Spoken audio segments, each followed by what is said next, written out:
To you, and thank you so much for keeping it NBS Television. This is the topical discussion on the Morning Breeze. An interesting prior conversation I had with my guests here. But well, we'll be delving into this conversation about supplementaries. Once upon a time called budgetary indiscipline. I don't know if that has changed, but I guess that we'll be delving deeper into some of those expenditures that were eyebrow raising. And like I clearly said, I'll start off from my right. I do have a budget analyst that is none other than Mr. Julius Mukunda. Very good morning to you, and thank you for sparing your time. Good morning to you, and good morning, our viewers. Good morning, and of course, Shadow Finance Minister Honorable Ibrahim Ssemujju Nganda, well representing the people of Kira Municipality. Good morning to you, and thank you for always sparing your time to be with us. Good morning to you and to the viewers. I want to start with you, Honorable. The Parliament in which you sit did pass a 1.1 trillion supplementary expenditure. That's just a few months to the end of this financial year. Were all those items under that supplementary that urgent? That was the core of the minority report we wrote. The Public Finance Management Act is very clear. For something to qualify to be funded through the supplementary budget, it must be unavoidable and unforeseeable. And those two terms, as I noted in the minority report, are defined. Unavoidable means that it cannot even wait for the next budget. We are concluding the next financial year. This financial year. Next financial year begins in about 2 months, which means anything that you can push to next financial year cannot be funded legally through a supplementary budget. But it must also be something that you are unable to include in the budget, something that emerged when the budget is done. This supplementary of 1.1 trillion, half of it is going to the pharmaceutical of Mr. Mathias Magora. The same Magora was given 70 billion in this budget that we are completing in June. But he was also a beneficiary of the first supplementary. This is the second. First supplementary passed in December, where he was given 75 billion. So in total, government is injecting about 723 billion in a private company. But when we put them under pressure, they said, no, we will not even disburse the money before all the points you are raising are addressed. And those points included a valuation report by the chief government valuer of this company where we are investing taxpayers' money. It also included a special board resolution offering government shares, and which type of shares. Are they ordinary? Are they preferential? And a memorandum of understanding, articles of association. Who is the owner of this company? Eventually some document emerged that's owned by Magora and someone called Karen Kovirunji, something like that. And then, because they said the reason this is urgent is that Magora borrowed $100 million from Equity Bank. The same story that was told when we were dealing with Atiak, that Atiak Sugar Factory has issues because the owner borrowed the money from Equity Bank. We may even need to investigate that Equity Bank because they can't be the ones putting us under this sort of pressure. So eventually you have said the money will not be disbursed until government has acquired a stake in the company. You can only acquire a stake in a company when you've done its valuation. I asked, and for me the key issue in all this was that we did not have money to finance Magora.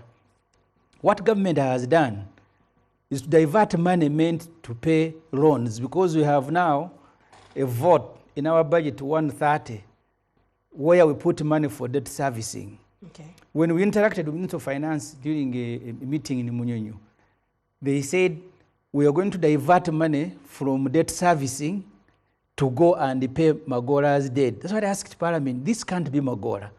That you divert money from payment of your own debts to go and pay someone else's debts. They are diverting money because at the moment, Bank of Uganda we owe Bank of Uganda 7 trillion, okay, which is the reason in the next budget that starts in July, debt servicing has hit 25 trillion, which is 46% of the total budget. So you have a budget which is very big, but in theory, there is no money. 46 of the budget next financial year is for debt servicing. This financial year it was 16 to 17 trillion. So they have gone into the debt servicing budget, picked money to go and pay someone else's debt. So I asked Parliament there, are we dealing with Magora or someone else is hiding under Magora? And so you as Parliament put up a condition, the government should first of all be able to get shares. And how is that going to help? And because you also questioned, you personally questioned the issue of how long is it going to take us to even be able to have a return on investment from the investment that we're putting in. That's why I gave a background about Magora.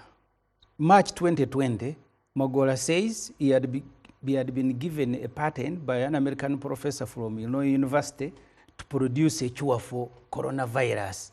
That gentleman. And we were told by the Speaker of Parliament then that actually that cure is going to be available in a fortnight. I don't know what happened to that cure. That's the gentleman you deal with. That is his credibility. That he promised the country is going to cure coronavirus and that he was about to finish that work in Ruzira. Along the way, we see him taking photos with Mr. Museveni, and Museveni now has become the chief spokesperson of Magora and his company. I asked those fellows very simple questions. If you want to set up a pharmaceutical company because the total cost is going to be 1 million, which is now going by the current exchange rate, 4 trillion. That's what Magora claimed that will cost to set up that pharmaceutical. In fact, what it means is that you're going to keep putting in government money, taxpayers' money. So I asked them, if you're going to put up a pharmaceutical of that magnitude, do you have the market? We have put, at the moment, more than 370 billion in Chira Motors that they are going to produce electric buses. The last time we visited, I asked those fellows, where is the market for these buses? They said we are supposed to sell at least 500 to KCCA, but KCCA has entered into memorandum with other companies. We no longer have that market. Mind you, all these ventures that people think they are a joke, the buses that you see, Pioneer parked at Nambole, they said they cannot leave, they have a lease on that Nambole land, and for them to leave, they have to be paid 25 billion. So for Chira Motors to finance KCCA, to supply KCCA buses, it means the companies that have entered the memorandum with the KCCA will have to be compensated. So that Chira Motor is also just there hanging. White elephant? So I asked White Elephant, I asked them, where is the market for these drugs that you are going to produce? Okay. And they said, Uganda will buy. But if it is going to be such a huge factory that seeks to supply neighbors, because Kenya has just put up theirs. So I don't know, people who run this government, and I ask, please, you're not running a kiosk, you simply can't continue making mistakes. And I ask Parliament, please don't make the same mistakes, and you're not learning from your mistakes. Because they came with the same justification that they were waving in our faces when they brought Pinet for Ruvoa. Okay, so, thank you. So the key issues for me in this that I highlighted in my minority report was that and all the conditions that set up during the budget committee meeting, none was made. All they did was to bring a document from Chiwanuka Chiriowa and Musenero that all what you have raised, we commit, they will be done. But all the same, you pass the money, it goes there. That was point number one. And you passed it as Parliament. NRM MPs, we didn't ask, we told them, and actually the concluding statement in my statement was that you will not say we did not warn you. That's how we concluded our minority report. But two also, our minority report had issues with the continuous budgetary allocations to State House, including classified expenditure. If you total, because we gave the State House, which is supposed to be a residence, 83 billion shilling classified in their total budget of 421 billion. Then they came for 350 classified in the first schedule. Now they came back for 18. So the total amount of money that we put in the State House as classified is now 455 billion. The total budget is now 802 billion. And I tell them, you see, State House is a creature of the law on President Emoluments, Prime Minister and Vice President's Act. It is one of the benefits to the president, like you give him a salary and a vehicle. So a benefit to a person, you can't keep throwing money there. I said, can the president tell us what is classified in his home? Okay. Because the country simply gives him a home and his family. And that's why in the law, you even educate his children up to 4. Because the law says if he overproduces, that becomes his problem. But the law takes care of 4. So I said, the law envisaged the president who is going to be responsible, including in the production of children, but also who will know that State House is a residence. But you have a classified expenditure under that. 455 billion classified under a residence. But MPs, when you tell them, NRM MPs, as I said, they don't listen. Thank you, Interestingly, if you allow me to conclude. Yes. You need to be reading reports of committees. Yeah. They raise the right observations, make wrong conclusions. In all the reports, they say, oh, this thing, but all the same we support. Thank you, Honorable. I'll be getting back to you. Honorable Ssemujju actually reiterates a very important aspect on the supplementaries that we've always asked. Are they unavoidable? Are they unforeseeable? And even just the timing. We have 2 months now to the end of this financial year. What do you see in those supplementaries? I think we should stop calling them supplementaries and call them something else. Maybe we should have like a mini budget. Like our ability to plan for 12 months is extremely limiting. We need to say as a government, let's only budget for 6 months. Because I think probably we can do, but then after 6 months, we have another budget. We come to Parliament and said, you know what, we have another budget, and then you put in the things that you want. Because by the nature of the supplementary budgets, and we have done these analyses, you would find out that something like only 1% can qualify to be of a supplementary budget. So the supplementary budget is abusing the budgeting and the planning process. Because if you're a Parliament and even as citizens, you hear that, oh, your government is going to spend $1 billion on the construction of the road. I mean, even businesses, you begin to plan around that. But then all of a sudden they say, oh, by the way, the road might not be finished, and now you reallocate that money for probably something like salaries. So one is that the planning process, and the budgeting process is abused, so you tend not to trust it, because any time something else is going to happen. But secondly is that the supplementary budgeting has also shifted in terms of the classified expenditure is telling you about.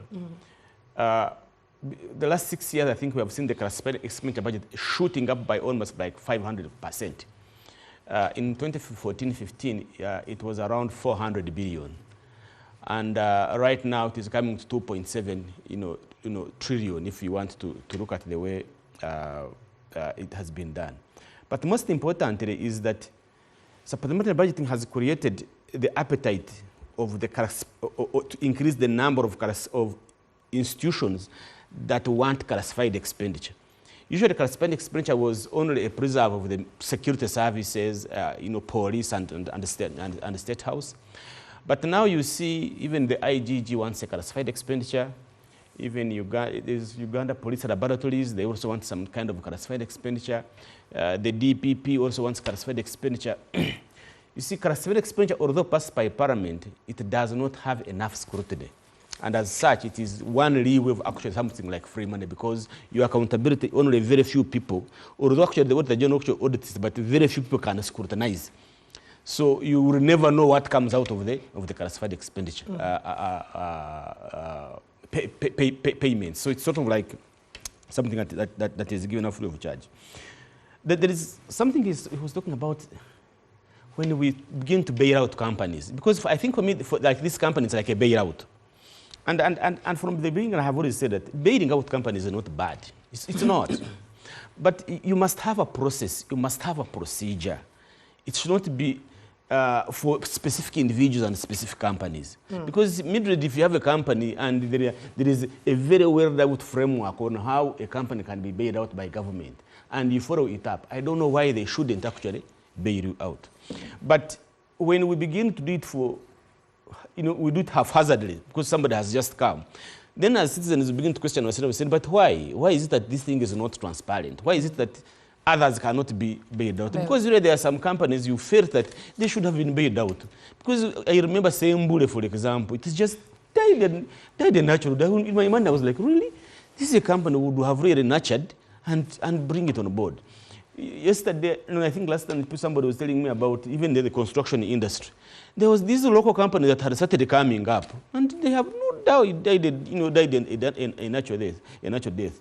So if a government and you're priding yourself as a private sector-driven economy, this is not how you are developing your private sector, because somehow you are picking one and then you are throwing the other one, the other one away.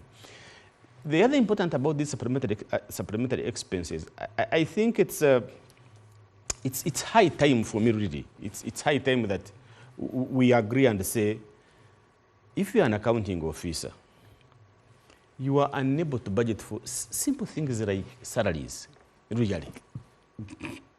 You definitely do not deserve to be in that chair. Okay. And it is really promoting the issue of, when I'm budgeting, I should only budgeting for the sweet things. For us to say the sweet things are, you make sure that you have your workshops, make sure you have your travel, but important, critical, and core work of your ministry, you probably put it aside and waiting for a supplementary budget, because now it is out like a given. In fact, we are told that when the budget is finished, somebody calls and says, oh, by the way, please make sure that you reserve for me some supplementary expenditure. I am coming back. An indication that it has gone to completely thrown about the discipline. Does that indicate lack of planning? Is it just budgetary indiscipline? I consider it indiscipline, because you want to say a supplementary has come simply because, like he said, it's unavoidable. Yeah. Or it's an emergency. None of these expenses we are talking about even today is of an emergency nature. The only probably issue you want to look out for is these districts that have brought in their money, and they have the local generated revenue that it comes to consolidated fund, and you want Parliament to authorize. Yeah. I mean that is simple. But also, when you go behind it, you find out that these are districts whereby you have been budgeting for under 100 billion. But actually you have been collecting probably 150. But now the law catches you. If you budget 100 billion, that's what you can spend. But if it's more than that, then you need a new authorization from Parliament. So those are probably, you can say, fine, you performed more than what we expected, and we do that. The other part is,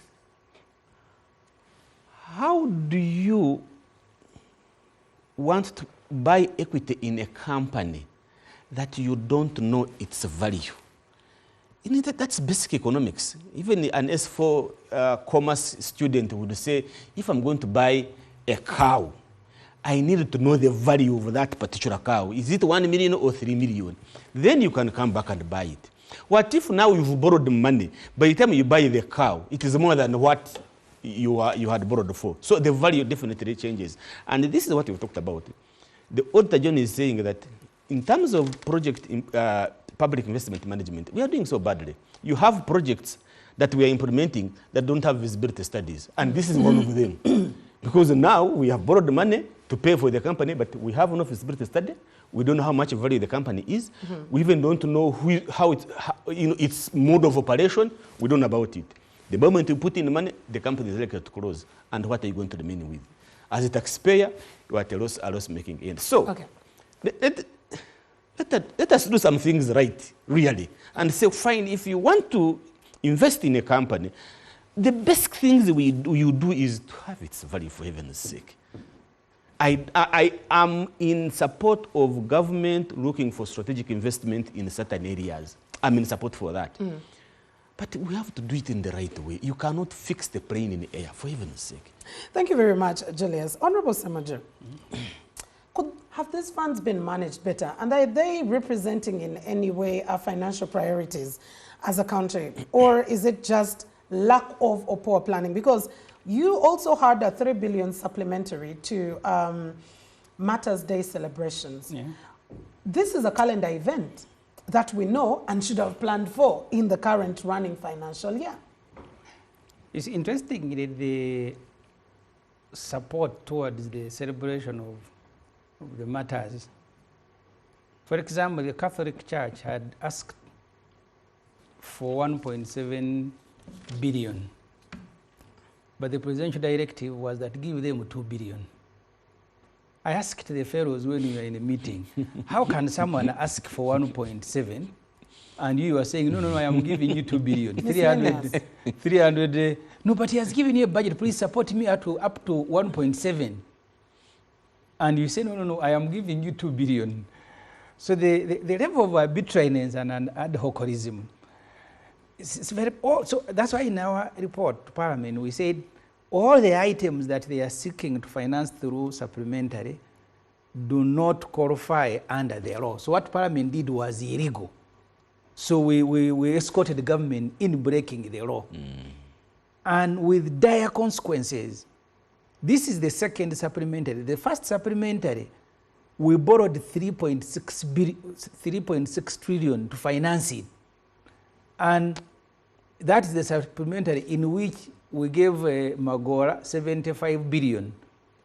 Next financial year, the debt servicing, as I said, is going to hit 25 trillion, 46% of the budget, including 7 trillion interest payment. So for you borrow money where you will pay interest and then you give to Magora at no interest in a company where you have no stake, in a company, as he said, whose value you don't know. But let's just give.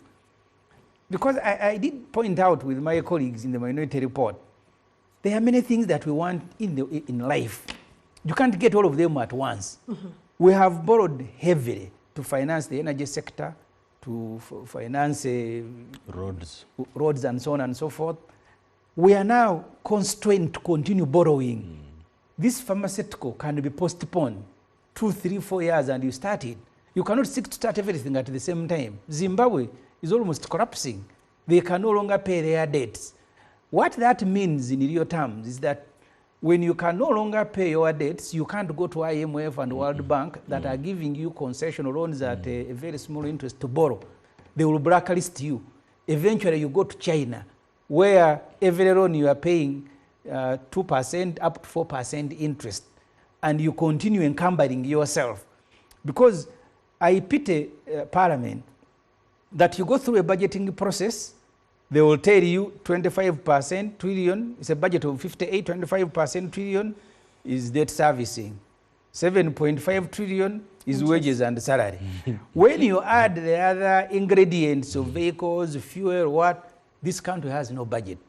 But also, even the absorption of the debt itself. If you read the report of the Auditor General, for example, in the road sector, we have borrowed about 15 trillion to 17 in the last 10 years, but we have consumed just about 60%. So you have money that you have borrowed on which you pay commitment fees, because at that time you're not paying interest, but you are paying commitment fees. Every year Uganda pays 434 billion in commitment fees on money borrowed but not utilized, including, for example, I told the people, the Ginger Expressway, we borrowed money from African Development Bank, almost $600 million last year, about more than a year now. We don't have money to compensate people in Kasokoso, Namataba, and the whole stretch for the construction to begin. But we have started paying commitment fees. So we are going to be, actually I told the government, you don't even have to bring anything for the budget. But one would ask, where is the scrutiny of Parliament in such? Because if we get to borrow money, when back in the day we were talking about borrowing money without feasibility analysis of some of these projects, and now we are borrowing without even the compensation done, where Parliament would have been saying, we are only going to borrow when everything is done and we are starting the work immediately. But I mean, you know, majority of NRM MPs, yesterday when we were debating, they were all quiet, just waiting to vote. Just tell me about 3 NRM people were willing to speak. But the rest, they were just waiting to vote. And Museveni said, a good NRM MP can sleep only if he wakes up to vote. So they are just a voting machine. They are like robots. So you will argue. One time I was arguing with the former MP for Katikam, the Honorable James William Chinobe. And he told the people who will read the answer of Parliament are going to be shocked that the debate is moving in one direction. That's where the debate is going. But voting is also moving in another direction. So all the arguments on a matter are arguments, please don't. But the voting says, yes, do. So that's what we go through, very painful. that even when you explain things that are simple, and they are not stupid people, majority of them are intelligent, they are economists, you sit with them in a committee. I sit on the budget committee. We outline conditions that Magora must meet before we sanction that payment as a budget committee. What happens? Musenero and the company started sending cheats on WhatsApp of our clerks that now they have set another document. They are saying the memorandum that you want, the valuation that you want are going to be done. They are now writing you a letter to say we are committed to have these things done. So the base upon which Parliament gave Magora money was commitment that the things that you want done will be done. And say, okay, we may not disburse the money. So really, it's very painful that I am here to speak on behalf of Parliament, whose numbers, you know, as I've told you, many NRM MPs did not say anything. They were just mobilized and waiting to vote. And the moment they put the matter to vote, yeah, they all jumped. Then you ask them what in the corridor, they are saying, but this thing is very bad. But they have voted for it. Okay. So therefore, the scrutiny that you want from Parliament, the structure and nature of this Parliament, is cute. Those of us who can speak can only make noise just to alert you that another sums of money is being stolen now. Please be aware. Okay. To you, Mr. Julius Mukunda, do you not find anything for a supplementary in this? Because we had a 9 billion which was going to the Ministry of Agriculture, and probably this is a rainy season, one would say, yes, we are going into that. We had about 115 billion which was going into regional hospitals. I think that was Hoima and Jinja. Doesn't that guarantee the need for the monies? It was not an emergency. It was not COVID, it was not a landslide, it was not an emergency. And there are things you need to budget for. And I think it takes you back to the way we implement government projects. The Auditor General is telling us there are two things he has mentioned in the report, and I think this is very important. That actually, in most cases, we don't need a supplementary budget.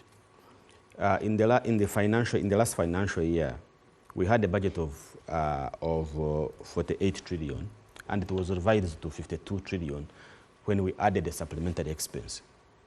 But the actual amount of money we spent was only 43 trillion, which tells you we never in the first place required a supplementary budget, because even the original budget, we didn't spend all of it.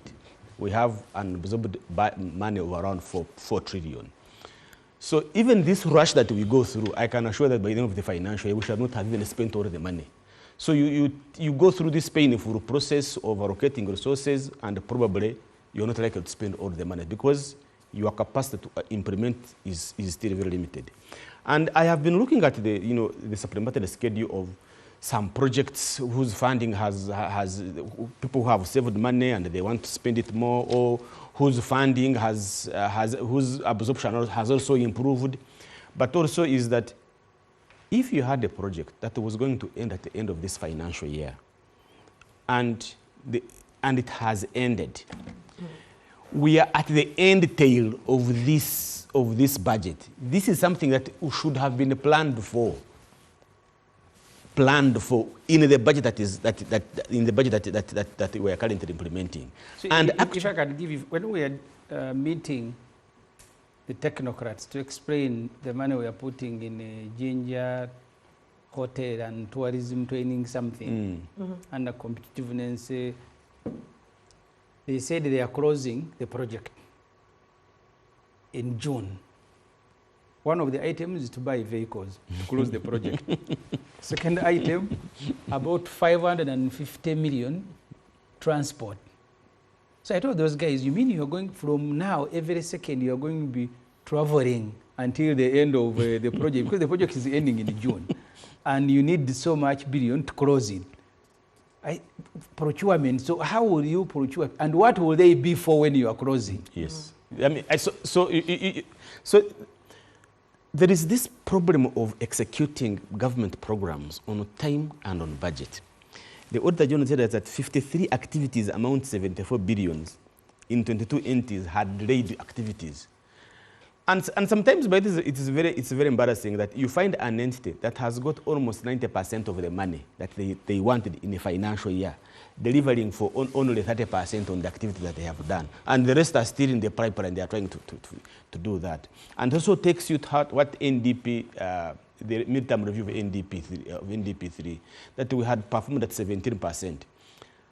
So I think government really needs to work on how we can execute programs of government. And we are not doing that because of majorly two reasons. Number one is the question of corruption, that you are only targeting one thing and the rest is forgotten. So the moment you have a project that has been given a code and you start getting some money in terms of implementation, that becomes a different matter. So he told you about Ginger Express, about the Kampala Ginger Express Highway. And this is what we've been talking about, is that you ran to ADB to sign a loan. You forgot that you need to do a visibility study. And part of the visibility study would tell you that this is the amount of compensation you need for this road to start. Now we've stalled. And remember, this is the only road that connects us to the sea in Kenya. But because we rushed, we could not do that. I have my famous road really every Christmas when we are going home. The Busoga, the Busega Mpigi Express Highway.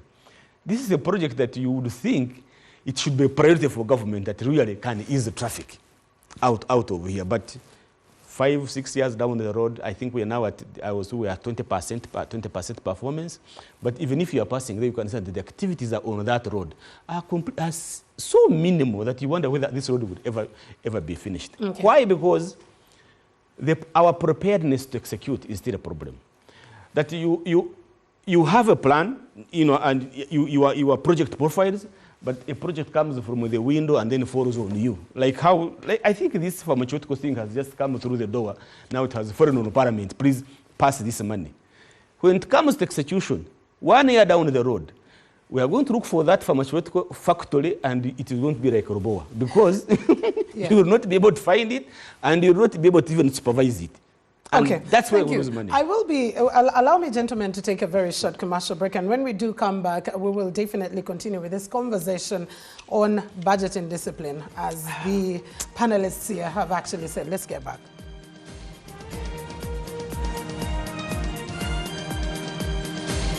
Welcome back. Thank you for keeping it NBS Television. Still with a topical discussion looking at the supplementary expenditure of government that was passed through Parliament, 1.1 trillion in the last few, and what that spells for the next financial year.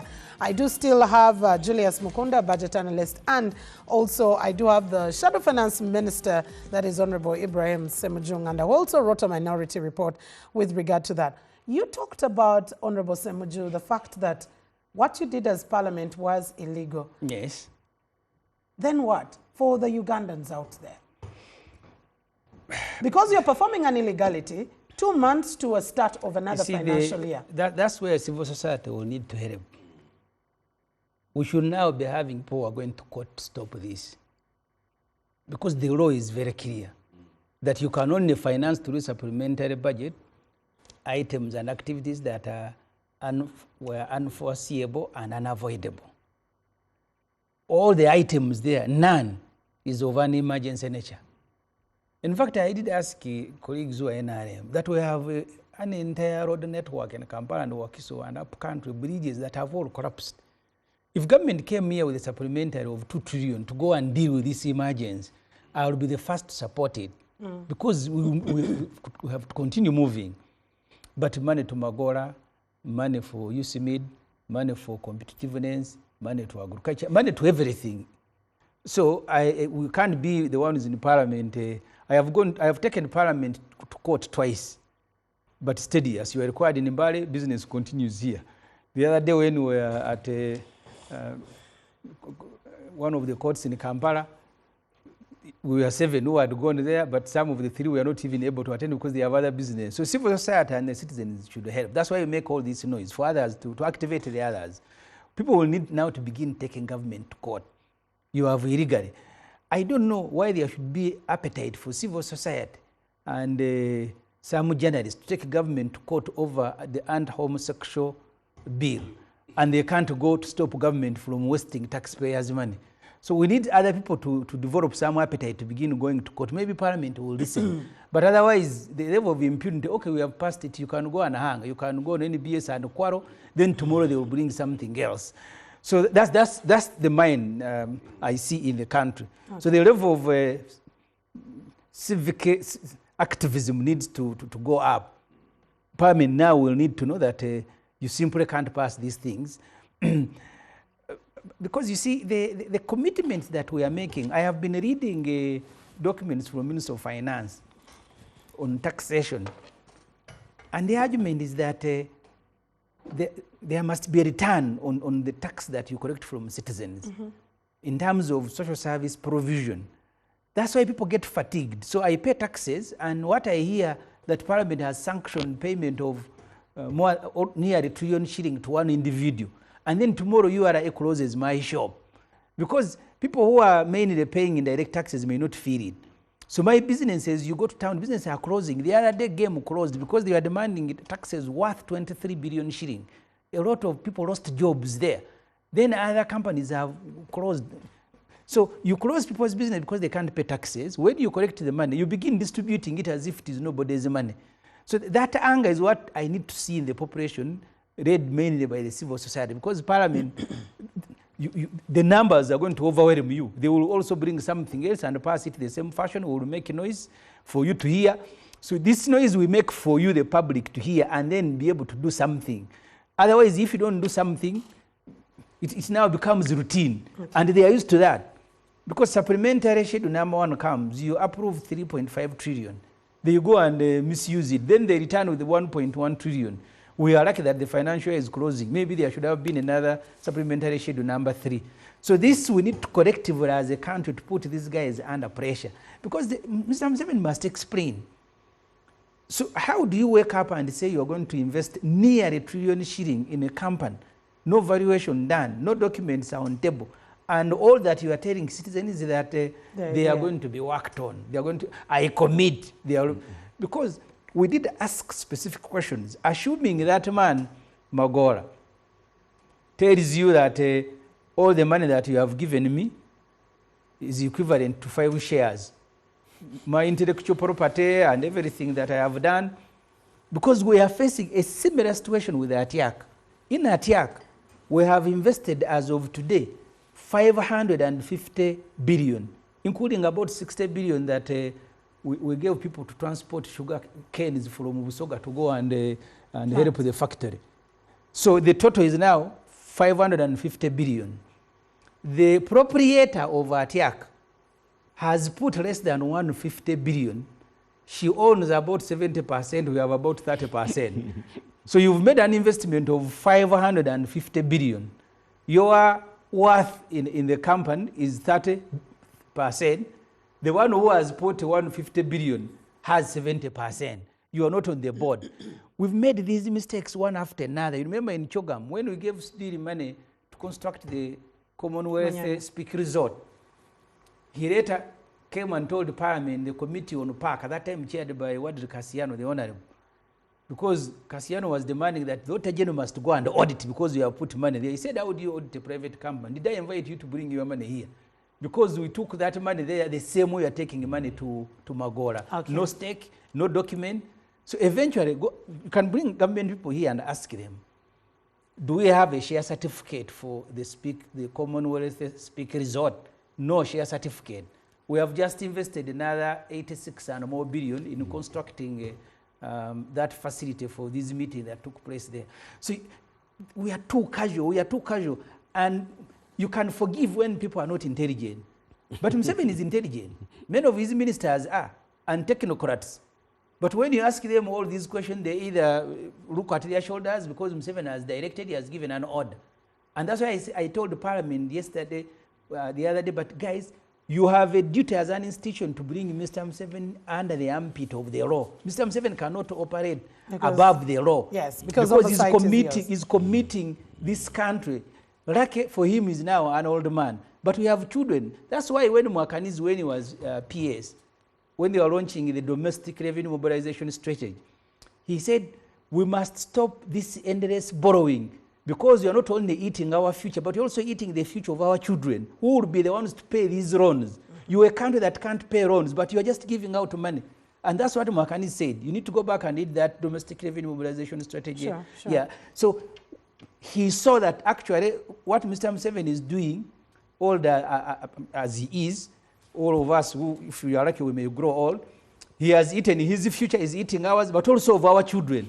And these MPs are just laughing and saying, okay, you can go ahead. Thank you. Thank you, Honorable. And Mr. Mkunda, you raised a very important question with regard to the budgeting discipline, that this is actually creating more appetite for institutions to create the classified expenditure.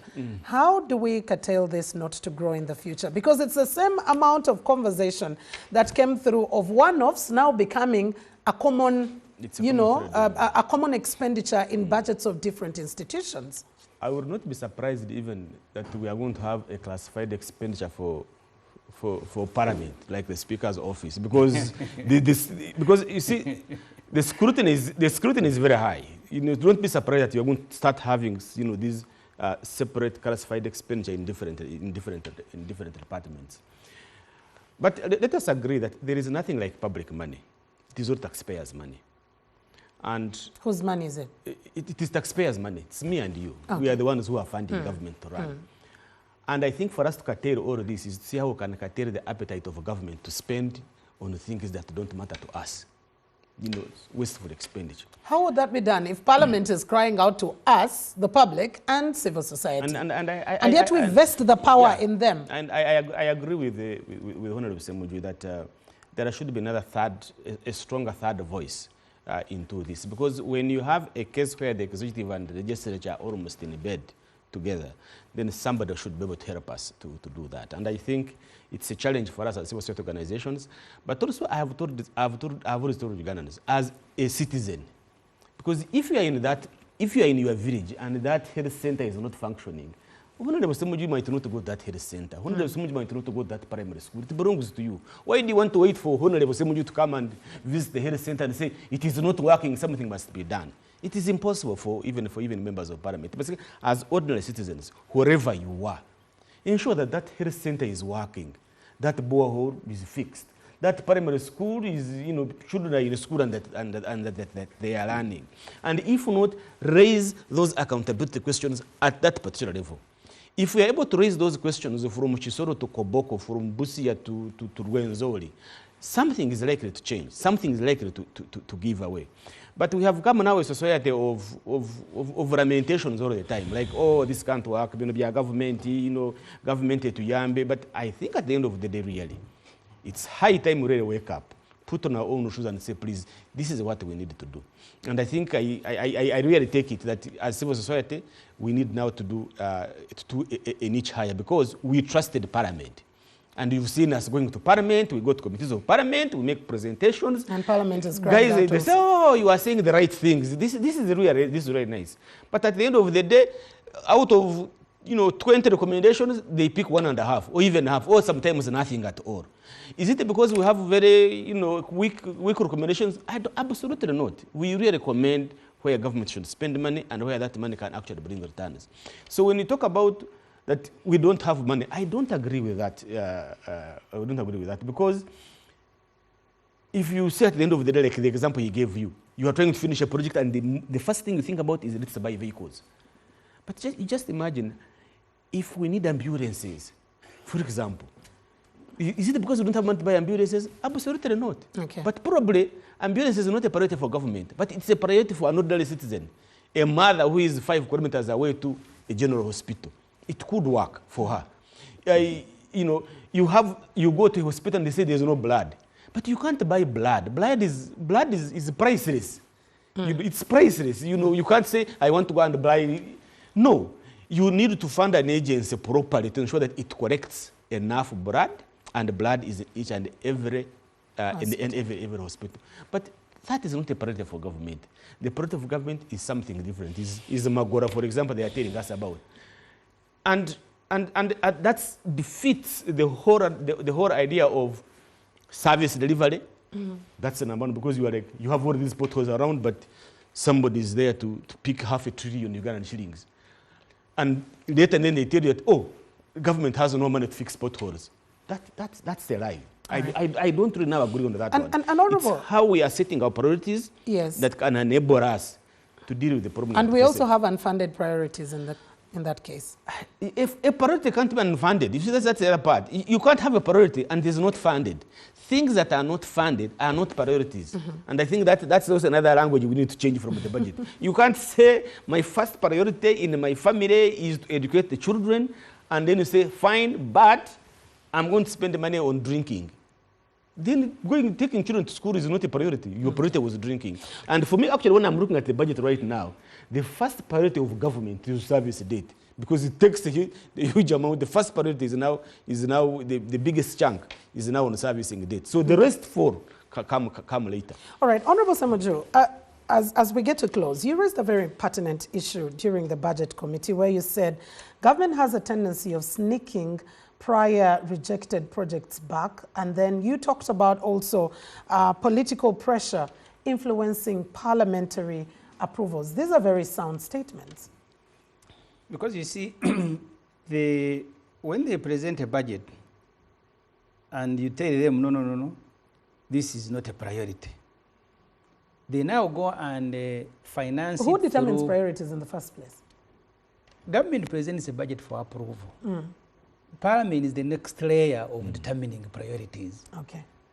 When they present a budget under the law, government is allowed, and the law envisaged a responsible government, that emergencies can happen that may not allow you. For example, a bridge has collapsed on Ginger Road, which is the Katonga. Yeah. Their government may not come running. It has broken on a Friday. You need to fix it over the weekend. So the law says government may spend 3%, up to 3% above the budget, and then come to Parliament to seek approval. What these fellows have done, what you reject in the budget process, the moment you pass a budget, July 1st, they will go and first fund those items. That's how Munyonyo was funded. Parliament said, no, this Munyonyo can't be a priority. We can have meetings even at Serena. We can have meetings elsewhere. But the moment the budget was passed, the first thing they did was to use the 3% to go and put 86 billion in Munyonyo. And then, because you have two windows through which you can seek parliamentary approval for supplementary expenditure. 3% does not require prior parliamentary approval. And I said the law envisaged the responsible government. Maybe we need to change the law. I hope they can accept. And then another, I think, 1.5 that will require prior parliamentary approval. So as I said, the point that we are making is that everything that you reject, whether it is Atiaka, whether it is Chira, whether it is banana, something in Ushenyi, the first thing they will do is to spend the money on the very items that you have said don't spend. Then they come back and tell you, but the law says you can spend under 3%. So it's very painful, and that's what we are engaged in every day. And I think they are used to us. What they do when they are under pressure, they all keep quiet. And wait, as Museveni said, the good NRM MP is the one who sleeps and then wakes up to vote. They come to Parliament, keep quiet. When the Speaker says, I now put the question, you see them preparing themselves, eyes have it. So and for me, I don't think the solution is easy to find unless the public and together with civil society can take a lead in opening up a second or third front. Because for us, we've made the noise for you. It's like when I am attacked by robbers, when I make the noise, it means I am helpless. I need help from outside. This noise we make in Parliament is to alert you. I may not be the one making the noise in Parliament, but also fighting cases in courts of law. Because I think either we get the courts to curtail them. Of course, I know the courts, but we need to try to use all the available platforms. These guys cannot stop. Today, as we conclude the budget process, because this country is run by one man and his family, we have a budget process that is about to conclude, but we have about 3 totals. They brought under because the law says at the time of presenting the budget, you also present estimates. So in the estimates, very huge books, we have a budget of 60 trillion. Then they brought appropriation bill, the law that mentions figures, the budget is 58. But when they brought the real money, the resource available, it is about 53. You keep asking yourself, do we really have a government? We are in a remote control. We are now being run, things are running themselves. So when you ask the ministers, they are waiting for the man to say, okay, now budget is 54. And they usually do calculations carefully.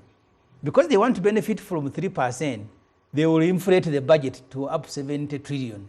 So that after the budget, when they go to use money for which they don't require prior approval, the 3% now becomes about 6 trillion.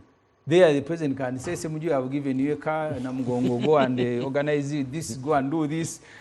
So that's the situation that we are dealing with. Okay. But all these things are done by people who are intelligent, people who have gone to school, people who have degrees in economy. The same way things were happening in Zimbabwe.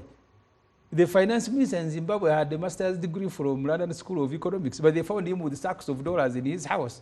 So it's not that we lack the human resource to do the right thing, but we don't, the environment is not there. We are a gunman, once he says do this, people just fall on themselves. Thank you. Well, our time is well spent, but Julius, I'll give you some minutes. What do you foresee now that we have just a few months to end of this financial year, and yet we'll be starting another financial year?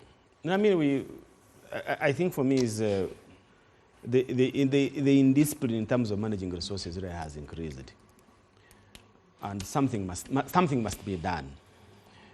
The challenge is that actually you do 5 steps ahead. You know, like you do good things ahead. You fix things, but all of a sudden you take another 10 steps back, and really that's very disappointing. But for me, the message I'm giving Ugandans is that we can sit on talk shows like Honorable says and talk about these things. But I think at the end of the day, is this only a person, wherever you are in the village, also to make your own stance. And at the moment we begin also to demand accountability from across the country, definitely the pressure will increase. Right now the impunity is so high simply because the pressure is not there. And very few people can make it. And people have understood even the way we talk. And after they will say, oh, this one is going to come and it's going to go away. But sustainability of this pressure is very important. And it's a challenge that every Ugandan, wherever we are, we definitely need to put pressure on the people in power to make sure that they can deliver these particular services. These blank checks really, at the end of the day, Mildred, it's me and you who are going to pay for them. That's definitely it. Parliament is helpless. Let's wait on the public probably and civil society and see if you don't have your hands tied as well. But well, that's all we had time for. I know Honorable Semuju Nganda is still doing a lot of work across the country. But thank you so much, Honorable, for sparing time to speak to us. And thank you very much, Mr. Julius Mukunda, for your time to be with us here. And to our viewer for listening through. Any conversations, we can continue on social media at NBS TV, on X, NBS Television, on Facebook, and X Media Services. You'll get me at Mildred Tuhaise. Good morning. God bless you.